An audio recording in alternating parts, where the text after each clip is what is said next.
ವಾಲ್ಮೀಕಿ ಅಭಿವೃದ್ಧಿ ನಿಗಮದ ಹಗರಣದ ವಿಚಾರಕ್ಕೆ ಸಂಬಂಧಪಟ್ಟಂತೆ ಚಾರ್ಜ್ ಶೀಟ್ ನಲ್ಲಿ ನಾಗೇಂದ್ರ ಹೆಸರೇ ಮಾಯ ಆಗಿರೋದು.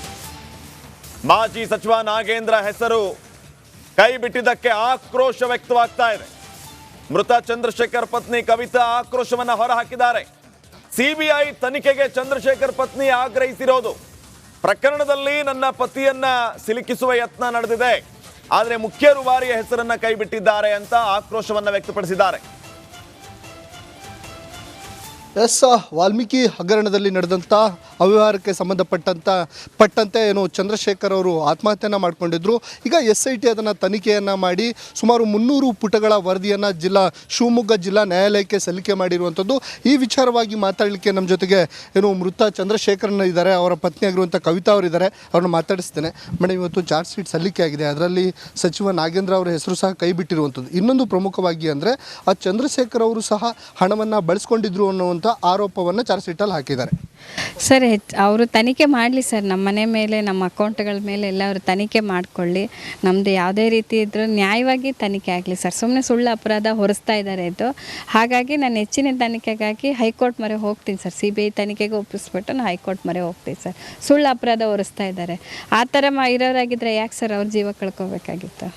ಅಂದರೆ ಸುಳ್ಳು ಆರೋಪ ಮಾಡ್ತಿದ್ದಾರೆ, ತನಿಖೆ ಸರಿ ಆಗಿಲ್ಲ ಅಂತ. ಆಗಿಲ್ಲ ಸರ್, ಇದು ತನಿಖೆ ಸರಿಯಾಗಿಲ್ಲ, ಸುಳ್ಳು ಆರೋಪ ಹೊರಿಸ್ತಾ ಇದ್ದಾರೆ. ನಾವು ಹೆಚ್ಚಿನ ತನಿಖೆಗಾಗಿ ನಾನು ಹೈಕೋರ್ಟ್ ಮೊರೆ ಹೋಗ್ತೀನಿ ಸರ್. ನಾನು ಮೇಡಮ್, ಅಂದರೆ ಚಂದ್ರಶೇಖರನ್ ಅವರನ್ನು ಅವರು ದುಡ್ಡು ಬಳಸ್ಕೊಂಡಿದ್ರು, ಹಾಗಾಗಿ ನೀವು ಸತ್ಯ ಒಪ್ಕೋಬೇಕು, ಇಲ್ಲ ಅಂದರೆ ನಿಮ್ಮ ಮೇಲೆ ನೀವೇ ಜೈಲಿಗೆ ಹೋಗಬೇಕಾಗುತ್ತೆ, ಸಾಕಷ್ಟು ಒತ್ತಡವನ್ನು ಇರ್ತಾರೆ. ಇವೆಲ್ಲ ಅಂಶಗಳನ್ನು ಏನು ಚಾರ್ಜ್ ಶೀಟಲ್ಲಿ ಹಾಕಿದ್ದಾರೆ ಸರ್. ಅವರು ಕ್ಲಿಯರಾಗಿ ಬರೆದಿದ್ದಾರೆ ಸರ್, ಡೆತ್ ನೋಟಲ್ಲಿ ಬರೆದಿಟ್ಟಿದ್ದಾರೆ. ನಾನೇ ಯಾವುದೇ ಇಲಾಖೆಯ ಹಣವನ್ನು ಯಾವುದೇ ಇದರಲ್ಲಿ ನಾನು ತಿಂದಿರುವುದಿಲ್ಲ, ಇದರಲ್ಲಿ ನನ್ನ ಪಾತ್ರ ಏನೂ ಇಲ್ಲ ಅಂತ ಕ್ಲಿಯರಾಗಿ ಬರೆದಿದ್ದಾರೆ. ಡೆತ್ ನೋಟಲ್ಲಿ ಬರೆದಿದ್ದಾರೆ ಅವರು.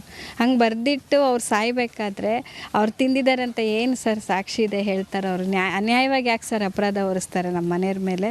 ಪ್ರಕರಣದಲ್ಲಿ ಏನು MD ಆಗಿದ್ದಂಥ ಪದ್ಮನಾಭ್ ಮತ್ತು ಪರಶುರಾಮು ಮತ್ತು ಸಚಿವರ ಮೌಖಿಕ ಆದೇಶ ಅಂತ ಇತ್ತು. ಈಗ ನಾಗೇಂದ್ರ ಅವರ ಹೆಸರನ್ನು ಈ ಪ್ರಕರಣದಲ್ಲಿ ಕೈ ಬಿಟ್ಟಿದ್ದಾರೆ SIT. ಹೌದು ಸರ್, ಬಿಟ್ಟಿದ್ದಾರೆ. ಅದರಲ್ಲಿ ಸಚಿವರ ಮೌಖಿಕ ಆದೇಶ ಅಂತ ಮಾತ್ರ ಇದೆ ಸರ್, ಬೇರೆ ಏನು ವಿಷಯ ಅದರಲ್ಲಿ ಇಲ್ಲ. ಬಟ್ ಸಚಿವರ ಹೆಸರೇನು ಅವ್ರು ಬರೆದಿಟ್ಟಿಲ್ಲ, ಮೌಖಿಕ ಆದೇಶ ಅಂತಲೇ ಬರೆದಿಟ್ಟಿದ್ದಾರೆ. ಬಟ್ ಅವರು ಕ್ಲಿಯರಾಗಿ ಬರೆದಿದ್ದರು ಸರ್, ಈ ಥರ ಅಮೌಂಟ್ ಟ್ರಾನ್ಸಾಕ್ಷನ್ ಆಗಿದೆ, ಇವ್ರ ಅಕೌಂಟಿಗೆ ಹೋಗಿತ್ತು ಅನ್ನೋದು ಕ್ಲಿಯರಾಗಿ ಬರೆದಿಟ್ಟಿದ್ರು. ಅದಕ್ಕೋಸ್ಕರ ನಾವು ಹೇಳ್ತಾ ಇದ್ದೀವಿ ಸರ್, ಆ ಥರ ಅನ್ಯಾಯದ ಅಪರಾಧ ಹೊರಿಸ್ಬೇಡಿ ಸರ್. ದಯವಿಟ್ಟು ಎಲ್ಲರನ್ನೂ ಕೇಳ್ಕೊತಿರೋದು ಅದನ್ನೇ. ತಿಂದವ್ರು ಯಾರೋ ಅವರು ಅನುಭವಿಸ್ಬೇಕು, ಶಿಕ್ಷೆ ಅನುಭವಿಸ್ಬೇಕು. ಇವತ್ತು ನಾವು ನಡು ರೋಡಲ್ಲಿ ನಿಂತಿದ್ದೀವಿ ಸರ್, ನಮ್ಮ ತಾಯಿ ಮನೇಲಿ ನಾನು ಇದ್ದೀನಿ. ಅವತ್ತೆಲ್ಲ ರಾಜಕೀಯ ವ್ಯಕ್ತಿಗಳು ಮನೆಗೆ ಬಂದರು, ಆಶ್ವಾಸನೆ ಕೊಟ್ಟರು, ನಾವು ನ್ಯಾಯ ಕೊಡಿಸ್ತೀವಿ, ನಿಮ್ಗೆ ನೆರವಾಗ್ತೀವಿ ಅಂತ ಹೇಳೋದವರು ಇವತ್ತಿನವರೆಗೂ ನಮ್ಮ ಮನೆಗೆ ಯಾರು ಬಂದೂ ಇಲ್ಲ, ಕೇಳೂ ಇಲ್ಲ ಸರ್ ನಮ್ಮನ್ನು. ಇದಿಷ್ಟು ಚಂದ್ರಶೇಖರನ್ ಪತ್ನಿ ಕವಿತಾ ಅವರ ಮಾತಾಗಿರುವಂಥದ್ದು. ತನಿಖೆ ಸರಿಯಾಗಿ ನಡೆದಿಲ್ಲ, ಹಾಗಾಗಿ ನಾನು ಹೈಕೋರ್ಟ್ ಮೊರೆ ಸಹ ಹೋಗ್ತೇನೆ, ಸತ್ಯಾಸತ್ಯತೆ ಜನರಿಗೆ ಗೊತ್ತಾಗಲಿ ಅನ್ನುವಂತಹ ಮಾತನ್ನು ಸಹ ಅವರು ಹೇಳಿರುವಂಥದ್ದು. ಕ್ಯಾಮ್ರಾ ಪರ್ಸನ್ ಚಿರಾಗ್ ಜೊತೆ ಬಿಮಾನಕ್ಕೆ ರಿಪಬ್ಲಿಕ್ ಕನ್ನಡ, ಶಿವಮೊಗ್ಗ. ಬಟ್ ಯಾಕೋ ಮನ್ಸು ತಡಿಲೇ ಇಲ್ಲ. ಸೊ ತುಂಬ ಮಿಸ್ ಮಾಡ್ಕೊಳ್ತಿದ್ದೀವಿ ಅಂದಾಗ it's better let me go see him and come ಅಂತ ಅನಿಸ್ತು. So I just came.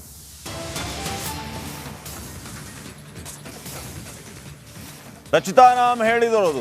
ಈಗ ತಾವು ಗಮನಿಸ್ತಾ ಇದ್ರಿ, ಜೈಲಿಂದ ಆಚೆ ಬರ್ತಾ ಇದ್ದಂತೆ, ಅಂದ್ರೆ ದರ್ಶನ್ ಅವ್ರನ್ನ ಭೇಟಿ ಆದ ಬಳಿಕ ಅವ್ರು ಹೇಳ್ತಾ ಇರೋದು, ದರ್ಶನ ನೋಡ್ತಾ ಇದ್ದಂತೆ ನಾನು ಭಾವುಕಳಾದೆ, ಪ್ಲೀಸ್ ಬೇಗ ಬನ್ನಿ ಅಂತ ಹೇಳಿ ಬಂದಿದ್ದೀನಿ, ನಿಮಗೋಸ್ಕರ ನಾವೆಲ್ಲರೂ ಕೂಡ ಕಾಯ್ತಾ ಇದ್ದೀವಿ ಅಂತ. ಕಾಟೇರ ಭೇಟಿಯ ಬಳಿಕ ರಚಿತಾ ರಾಮ್ ಈ ರೀತಿ ಹೇಳಿಕೆಯನ್ನು ಕೊಟ್ಟಿರೋದು. Boss, I am waiting for you, ಆದಷ್ಟು ಬೇಗ ಆಚೆ ಬನ್ನಿ, ನಿಮ್ಮ ಅಭಿಮಾನಿಗಳೆಲ್ಲರೂ ಕೂಡ ಕಾಯ್ತಾ ಇದ್ದಾರೆ, ನಾನು ಕೂಡ ನಿಮ್ಮ ಅಭಿಮಾನಿ, ಆದಷ್ಟು ಬೇಗ ಆಚೆ ಬನ್ನಿ ಅಂತ ಹೇಳಿರೋದ್ರ ಜೊತೆಗೆ ದರ್ಶನ್ ತುಂಬಾ ಆರೋಗ್ಯವಾಗಿದ್ದಾರೆ ಅನ್ನುವಂಥ ಮಾತನ್ನ ಕೂಡ ಅವ್ರು ಹೇಳಿದ್ರು. ದರ್ಶನ್ ಸರ್ ತುಂಬ ಆರೋಗ್ಯವಾಗಿದ್ದಾರೆ. ಆ್ಯಂಡ್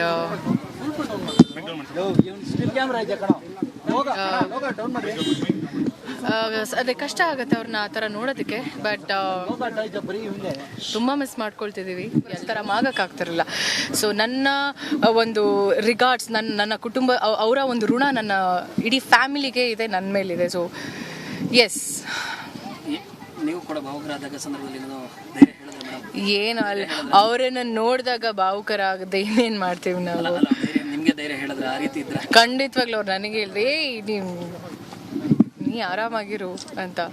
ಸೊ ನೋಡೋಣ, ಖಂಡಿತವಾಗ್ಲೂ. And so boss, we all are waiting for you, and ಆದಷ್ಟು ಬೇಗ ನಮಗೆ ಒಳ್ಳೆ ಸುದ್ದಿ ಸಿಗಲಿ ಆ್ಯಂಡ್ ಭಗವಂತನ ನಾನು ಪ್ರಾರ್ಥನೆ ಮಾಡ್ತೀನಿ. ಈ ಒಂದು ಪ್ರಕರಣದಲ್ಲಿ ಅವ್ರನ್ನ ಈಗ A2 ಇದ್ರು A1 ಮಾಡಕ್ಕೆ ಇದ್ರ ಬಗ್ಗೆ ನಾನು ಮಾತಾಡೋದು ತಪ್ಪಾಗತ್ತೆ ಅಲ್ವಾ? ಹಾಂ, okay madam, thank you so much, thanks ಅಲ್ಲ, ಥ್ಯಾಂಕ್ ಯು.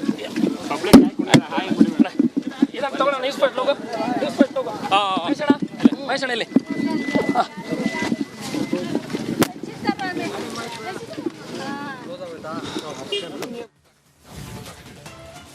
ನೋಡಿ, ರಚಿತಾರಾಮ್ ಹಲವು ವಿಚಾರಗಳನ್ನ ಮಾತಾಡಿದ್ರು. ನನಗೇ ಧೈರ್ಯ ಹೇಳಿದ್ರು ಬಾಸ್ ಅನ್ನೋಷ್ಟರ ಮಟ್ಟಿಗೆ ಅಲ್ಲಿ ನಾನು ಭಾವುಕಳಾಗಿದ್ದೆ ಅನ್ನುವಂತಹ ವಿಚಾರವನ್ನ ರಚಿತಾರಾಮ್ ಪ್ರಸ್ತಾಪ ಮಾಡ್ತಾ ಇದ್ದಾರೆ. ಅವ್ರು ನೋಡಿದ ತಕ್ಷಣ ನನಗೆ ತಡ್ಕೊಳ್ಳೋದಕ್ಕಾಗಲಿಲ್ಲ, ಕಣ್ಣೀರು ಹಾಕದೆ ಭಾವುಕಳಾದೆ ಅನ್ನೋಂಥ ಮಾತನ್ನು ಹೇಳ್ತಾ ಇದ್ದಂತೆ ಆ ರಚಿತಾರಾಮ್ ಅಳೋದನ್ನು ನೋಡಿ ದರ್ಶನ್ನೇ ರಚಿತಾರಾಮ್ಗೆ ಧೈರ್ಯ ತುಂಬಿದ್ರಂತೆ. ನೀನು ಆರಾಮಾಗಿರಮ್ಮ, ನಾನು ಆಚೆ ಬರ್ತೀನಿ, ನಮ್ಮ ದೇಶದ ಕಾನೂನು ಮೇಲೆ ನನಗೆ ನಂಬಿಕೆ ಇದೆ ಅನ್ನೋಂಥ ಮಾತನ್ನು ದರ್ಶನ್ ಹೇಳಿದ್ರಂತೆ. ಇನ್ನು ಆಚೆ ಬಂದಂತಹ ರಚಿತಾರಾಮ್ ಈ ಎಲ್ಲ ವಿಚಾರಗಳನ್ನು ಮಾಧ್ಯಮಗಳ ಎದುರುಗಡೆ ಹೇಳುವಾಗ ದರ್ಶನ್ ನನಗೇನೆ ಧೈರ್ಯ ತುಂಬಿ ಕಳಿಸಿದ್ದಾರೆ, ಈ ಕಾನೂನಿನ ಮೇಲೆ ನಂಬಿಕೆ ಇದೆ, ಎಲ್ಲವೂ ಒಳ್ಳೇದಾಗುತ್ತೆ ಅಂತ ಹೇಳಿದ್ದಾರೆ ಅನ್ನುವಂಥ ಮಾತನ್ನು ಹೇಳಿದ್ರು.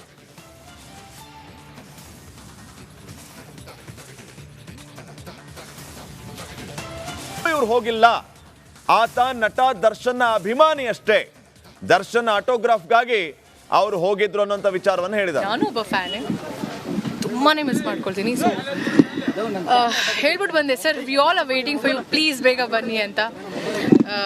That's what he told me. ನನಗೆ ಲಾ ಮೇಲೆ ನಂಬಿಕೆ ಇದೆ, ಸೊ ಆದಷ್ಟು ಬೇಗ ಹೊರಗೆ ಬರ್ತೀನಿ ಅಂತ ಹೇಳಿ. ಮೇಡಮ್, ತುಂಬ ದಿನಗಳ ನಂತರ ತಾವು ಬಂದಿದ್ರಿ, ದರ್ಶನ್ ಸರ್ನ ನೋಡಕ್ ಬಂದಿಲ್ಲ ರಚಿತಾರಾಮ್ ಅಂತ ಯಾವಾಗಲೂ ಅಂತಿದ್ರಿ, ಇವತ್ತು ಭೇಟಿ ಮಾಡಿದ್ರಿ, ಜೊತೆಗೆ ನೀವು ಕೂಡ ಒಂದು ಮೆಸೇಜ್ ಅನ್ನು ಹಾಕಿದ್ರಿ, ಹಿಂದೆ ಕೂಡ ನಾನು ಅವ್ರು ಯಾವತ್ತೂ ಕೂಡ ಜೊತೆಗಿರ್ತೀನಿ, ಅವ್ರು ತಪ್ಪು ಮಾಡಿದ್ರೆ ತಪ್ಪು ಇಲ್ಲ ಅಂತ ಹೇಳಿದ್ರೆ ನ್ಯಾಯ ಜಗತ್ತಿನ ರೀತಿ ಒಂದು ಭಾವುಕವಾದ ಒಂದು ಮೆಸೇಜ್ ಕೂಡ ಹಾಕಿದ್ರಿ ಹಿಂದೆ, ಇವತ್ತು ಭೇಟಿ ಆಗಿದ್ರಿ. ನನಗೆ ಹಾನೆಸ್ಟ್ಲಿ ಹೇಳ್ತೀನಿ, ಬಂದಿಲ್ಲ, ನೋಡೋದಕ್ಕೆ ಬಂದಿಲ್ಲ ಹಾಗೆ ಹೀಗೆ ಅಂತ ಅಲ್ಲ, ರಾಜನ ಥರನೇ ನೋಡೋದಕ್ಕೆ ಇಷ್ಟ ನನಗೆ. ಬಟ್ ಯಾಕೋ ಮನ್ಸು ತಡೀಲೇ ಇಲ್ಲ.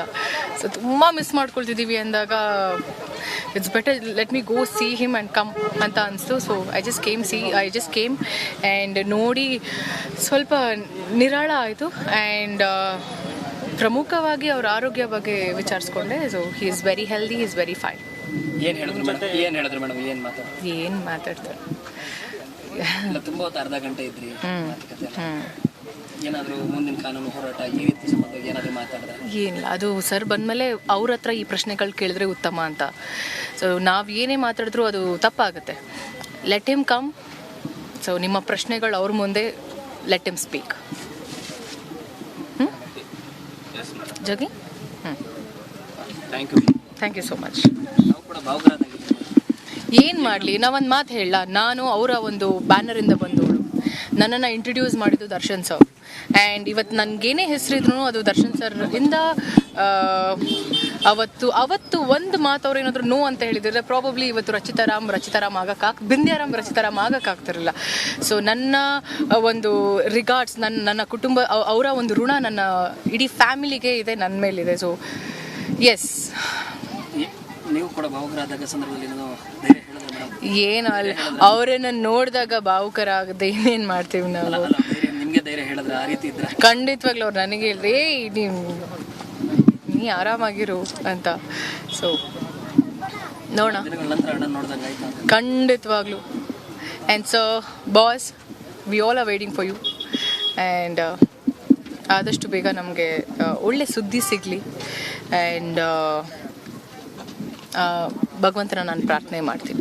ಈ ಒಂದು ಪ್ರಕರಣದಲ್ಲಿ ಅವ್ರನ್ನ ಈಗ A2 ಇದ್ರು A1 ಮಾಡಕ್ಕೆ ಇದ್ರ ಬಗ್ಗೆ ನಾನು ಮಾತಾಡೋದು ತಪ್ಪಾಗತ್ತೆ ಅಲ್ವಾ? ಹಾಂ, thank you so much, thanks ಅಲ್ಲ, ಥ್ಯಾಂಕ್ ಯು.